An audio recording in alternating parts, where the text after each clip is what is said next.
Dobrý deň, moje meno je Margareta Házel a prihováram sa k vám ako každý útorok, dnes s témou ochrana alebo kontrola.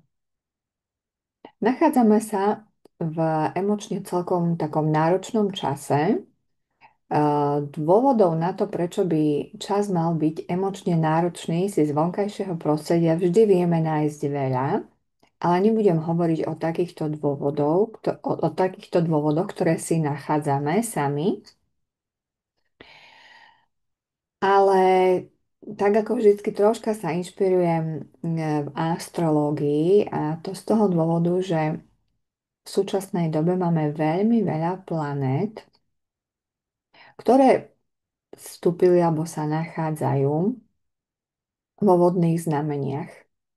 Voda ako taká predstavuje emócie. Takže nie je divu, že máme nejaké rušné obdobie, a A v niektorých z nás tie emócie sa prejavujú jasnejšie navonok a v niektorých skôr vo vnútri. A téma ochrana alebo kontrola je tu teraz veľmi aktuálna a to z toho dôvodu, že keď sa nachádzame v takýchto emočne náročných situáciách, ktoré môžu byť úplne obyčajné každodenné situácie, nemusí to byť niečo výnimočné ako, teraz nechcem si vymýšľať, ale skrátka nejaká výnimočná situácia, ale úplne každodenná, bežná, ako môže byť napríklad premávka, alebo nejaká vec v súvislosti so školou, s deťmi a tak, to, čo riešime bežne, tak teraz to môžeme cítiť oveľa výraznejšie. Práve kvôli tomu, že tie emócie sa tam premieľajú. Jednak preto, že mesiac november je celkovo mesiac, ktorý je v znamení škorpióna, čiže škorpión je to vodné znamenie. A čaká nás teraz o 2 dní aj nov v znamení škorpióna. A pričom ten škorpión znamená ísť akoby doteraz, do tých situácií, ktoré sme doteraz nejakým spôsobom neprebádali, nepreskúmali, lebo v nich je skryté nejaké tajomstvo toho, prečo sa nám niektoré veci dejú alebo opakujú. A najlepšie to vieme spoznať práve podľa emócií, lebo emócia je to, čo sa nám ukazuje aj vo fyzickom tele. Myšlienky tie nám prídu, odídu, aj keď tie myšlienky samozrejme sú tie, ktoré nám neskôr sú zdrojom generácie tých emócií. Ale pri myšlienkach nedokážeme to tak zachytiť ako pri tej emócii. A prečo teda táto téma, že ochrana? Lebo keď sme v takýchto situáciách, tak máme tendenciu sa nejako chrániť. A otázka je, že pred čím sa naozaj chránime. A dokedy je to ochrana a odkedy to začína byť už kontrola toho, aby sa nám niečo neudialo. Lebo tá ochrana, keď je prirodzená, je zdravá, je v poriadku. Ale keď je prílišná a teda zabraňuje nám, aby sme sa do nejakej situácie dostali a aby sme tú situáciu prežili, aj keď s oškretými ušami, ale poučení a išli ďalej, tak vtedy je to kontrola a to nám už bráni v našom ďalšom vývoji. A poďme sa pozrieť najprv, že kedy sa potrebujeme chrániť. Hej, chránime sa vtedy, keď samozrejme sa deje niečo, čo nie je v náš prospech a my proste potrebujeme nejako zasiahnuť. No a sú v živote situácie, aj keď vieme, že niečo nie je v náš prospech, tak my nedokážeme zasiahnuť, alebo z nejakých zvláštnych dôvodov nezasahujeme. A medzi tie zvláštne dôvody, prečo nezasahujeme, samozrejme patrí strach z toho, že budeme nejako posudzovaní alebo odmietnutí. A že čo bude posudzované alebo odmietnuté? No väčšinou to, že vnímame tú situáciu nejako, uh, ako ju pravdepodobne druhá strana nevníma a to nejako nám spôsobuje nejaké negatívne, to čo my voláme ako ľudia, negatívne pocity. A to môže byť napríklad smútok, to môže byť napríklad nejaká úzkosť niečoho, teda strach, a môže to byť nejaké podráždenie, teda hnev. Takže a toto ako keby nechceme dať najavo z dôvodu toho, že budeme za to odmietnutí. A takže ale ono toto tam je a keď je to neprejavené smerom na vonok, tak to niekde pôsobí vo vnútri nášho tela. Ja som v súvislosti s touto témou, keď som sa tak nad tým zamýšľala, že o čom budem teraz rozprávať, tak som úplne náhodou narazila na článok z Psychology Fanatic, ktorého názov je, že personalita alebo osobnosť typu D. Vôbec som o tom nikdy nepočula a začala som si ten článok čítať a presne hovorí o tomto type správania. Keď my tie emócie negatívne, ktoré sú v nás, neprejavíme z dôvodu strachu, z, z kritiky alebo z odmietnutia. Tie emócie v nás zostávajú. Keď v nás zostávajú dlhodobo, tak majú vplyv aj na naše zdravie. A dokonca som sa v tom článku dočítala, že existujú už na to aj výskumy a že aké typy chorôb sú s tým spojené. A sú s tým spojené samozrejme všetky kardiovaskulárne problémy a napríklad aj cukrovka. A zaujímavosťou je, že to porovnávali v tom článku s osobnosťou typu A. A to je osobnosť, ktorá všetky tieto pocity a rozrušenia dáva hneď najavo a hneď to všetko vyplúva smerom von. Prečo používam výraz vyplúva? Lebo je to také ako keby úplný opak toho predchádzajúceho typu, kedy vlastne sa ten človek nezamyslí nad dôsledkami, nad ničím, len automaticky s tým ide von. A samozrejme, navyšuje sa tým jeho nejaká to emočné napätie.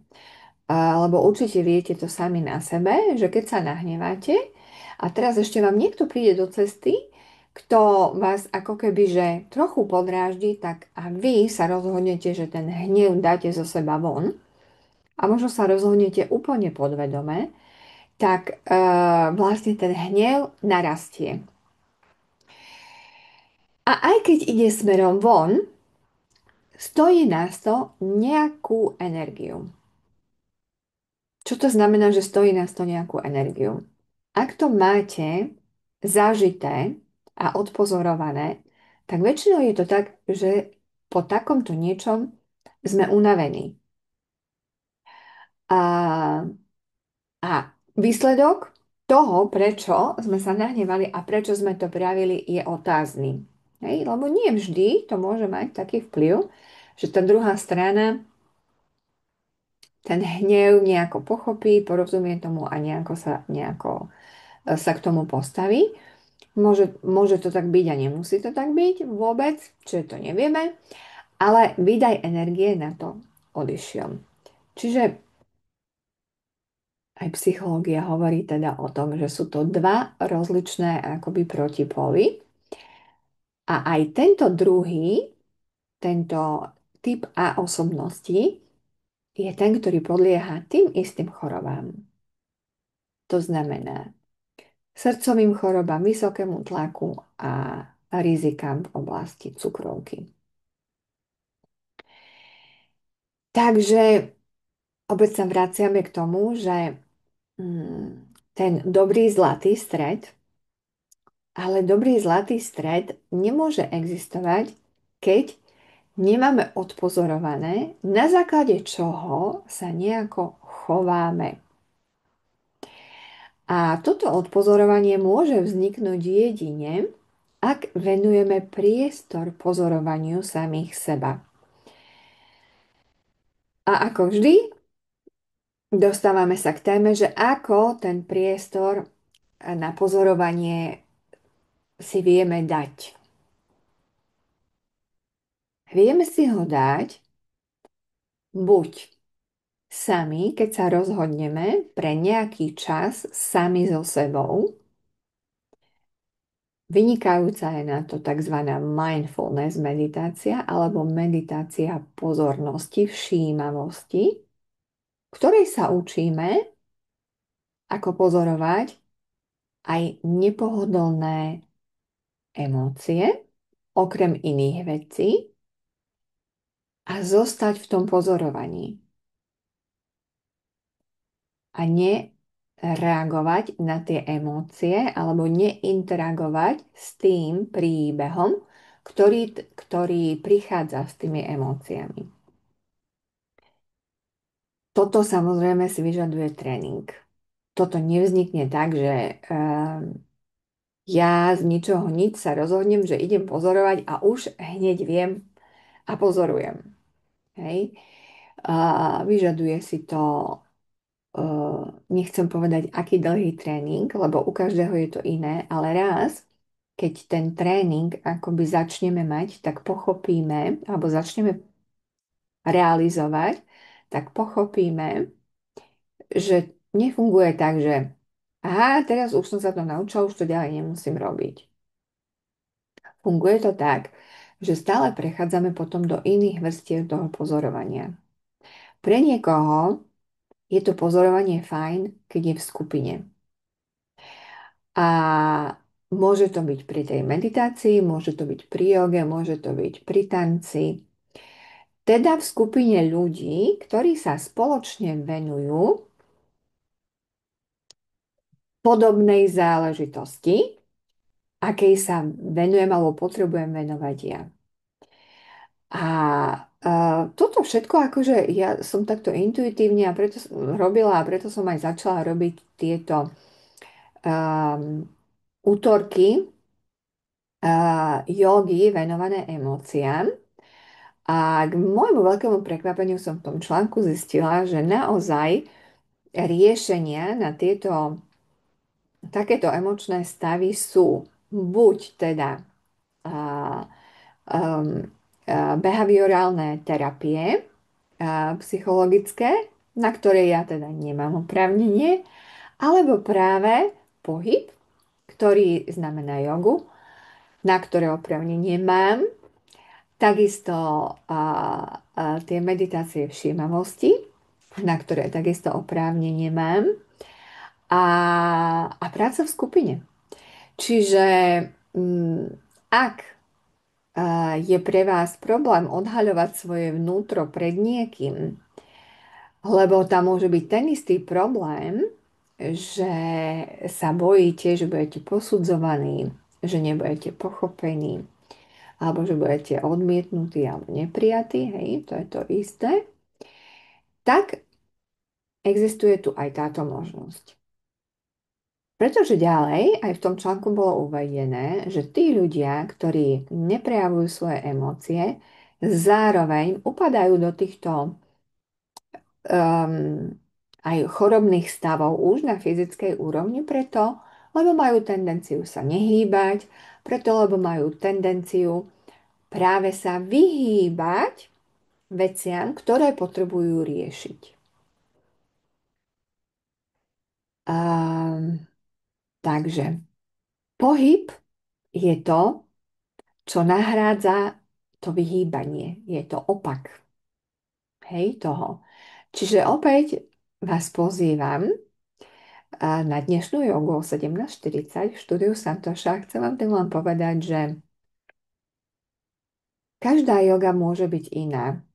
Moja joga je iná moja, myslím tým, ako ju cvičím ja, je úplne iná ako joga tých ľudí, ktorí ku mne prichádzajú. A je to tak v poriadku. A každú z týchto hodín prispôsobujem podľa toho, ako, aká je téma samozrejme. A od každého účastníka sa vyžaduje, aby okrem témy prispôsobil svoje telo a svoj momentálny stav tej danej joge. Opäť pripomeniem, že ja som s jogou začala po 40 alebo od 40 a nie je môjim cieľom v joge ani u seba, ani u nikoho iného dosahovať perfektnosť pozícií, pretože dôležitejšie ako tento perfekcionizmus v tomto, ako aj v živote, je to, ako to prežívame. Čiže tým, že sa zúčastníte nejakej jogy, ktorú vlastne si myslíte, že neovládate, ale zároveň prídete a urobíte to tak, ako vám to vaša myseľ a vaše telo dovoluje a nebudete sa posudzovať, už týmto vytvárate zmenu. A to, že sa naučíte neposudzovať, lebo to, že sa posudzujete, tak to je základ toho, kedy sa vyhýbate niektorým situáciám v živote a možno napríklad aj novej skúsenosti s jogou, tak takáto toto je to, čo vám ako keby že bráni, aby ste zažili niečo, po čom vlastne v skutočnosti túžite. Čiže naučiť sa praktikovať v živote, aj keď robím niečo nové a zažívam niečo nové, a to zažívame stále, lebo každá situácia v našom živote je nová. Aj keď je podobná s niečím, tak si vyžaduje nový prístup. Každá. A samozrejme, v neposlednom rade chcem povedať to, že aj okrem tohto všetkého, ešte troška z tej astrológie, ten škorpión nás vedie do hĺbky preto, lebo to, akým spôsobom sa rozhodujeme reagovať alebo nereagovať na situácie, máme v sebe častokrát uložené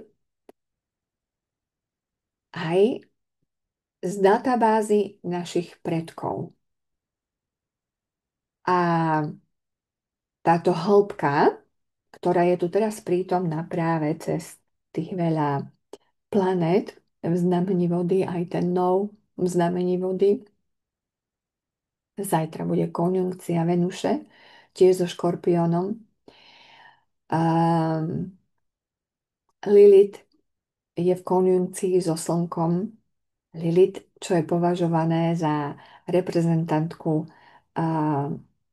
temnej ženskej stránky, ale temná ženská stránka je vlastne tá sebahodnota ženy, ženskej energie.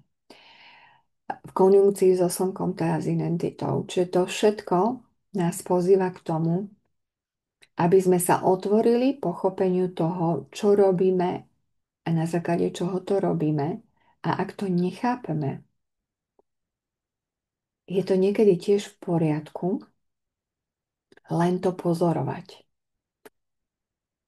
A to pozorovanie je proces, ako celý náš život,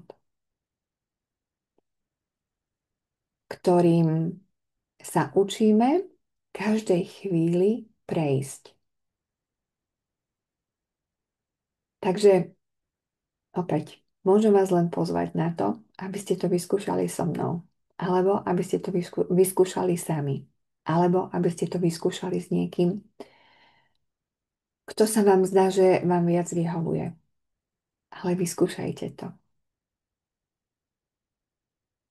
A neodkladajte to na niekedy potom neskôr, lebo potom neskôr neviete, čo príde. Takže keď to dokážete urobiť teraz, tak je to super. A ja sa na vás teším v štúdiu Santoša. Želám vám krásny deň.